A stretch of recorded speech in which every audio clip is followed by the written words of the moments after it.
out of these agreements, there is one that I feel almost stands out the most. If what we're looking to do is to transform the workplace from both the environment in which work takes place and also in the results produced. I'm going to talk about systems principles more tomorrow, but I'm just going to give you just a little brief synopsis of it. There's tons of data to support this, by the way, so I'm not making any of this stuff up. At least 90% of the results that are created in the workplace are a function of the systems in which people work, not the individual efforts.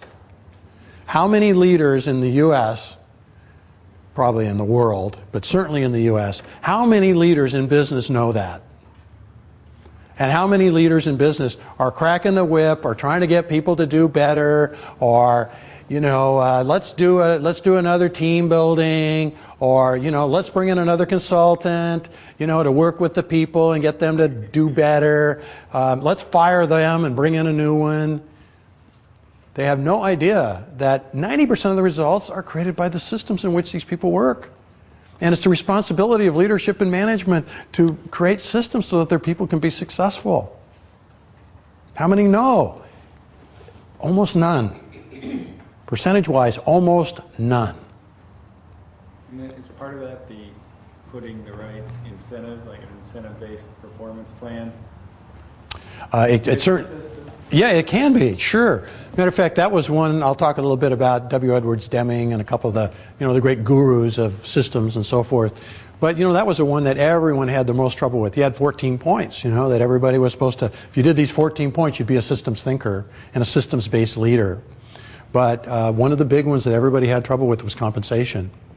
And you start looking at when you incentivize as, oh, you know, the top dog, you know, the employee of the month, and this one, and that one over there gets a bigger bonus because, but listen, if 90% of the results is created by the systems, it's the luck of the draw. You happen to be in a good system. Let's say you're a sales guy and you have a good territory.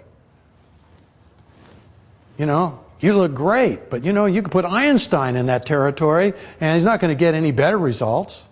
And you could take the same guy and put him in a bad territory and he's going to get lousy results. So here we are, we're basically measuring the systems without even knowing it, and we're rewarding these people for something they have very little to do with. And of course we're de-incentivizing who else? Everyone. I mean, people, there's tons of data to support that the employee, doing things like the employee of the month and, you know, paying for performance is a disincentive for the group.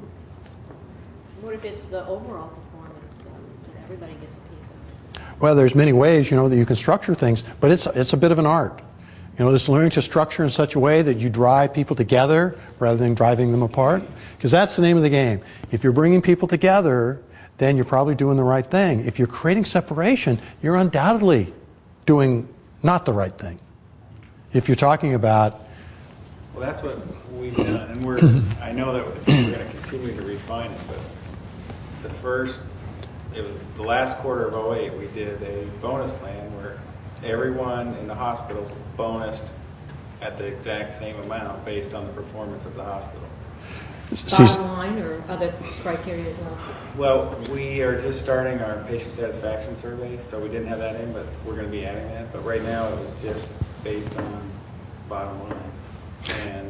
And everybody gets the same amount? And there were people that were crying. I mean, they've been at a struggling hospital forever. They've never been able to have a bonus before. So far it's been good, but we're refining it, and we'll just continue to make it better if we don't. It doesn't work. That's a very interesting thing, because what you find is if you do start to incentivize so that, say, you know, it's fair and everybody gets the same amount and stuff like that, normally you get tremendous resistance from the top earners, because they say, well, it should be a percentage, you know. And so if you got somebody making minimum wage and everybody gets 3%, it's okay if a person's making $1 million and you get 3%. You know, I say, oh great, I got $30,000. I mean, it's not much, but it's something.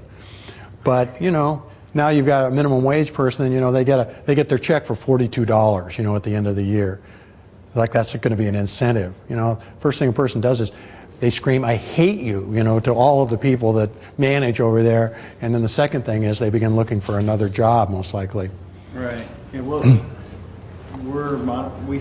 we have everyone bonuses based on that, and then there's some people that are key people in the organization that have additional ways to bonus. Yeah. So, but Great. patient satisfaction will be incorporated into everyone. It's a little bit of art. Yeah. I'm saying there's no set way. You really got to look at each organization, and you have to have be a little creative. Yeah, very cool.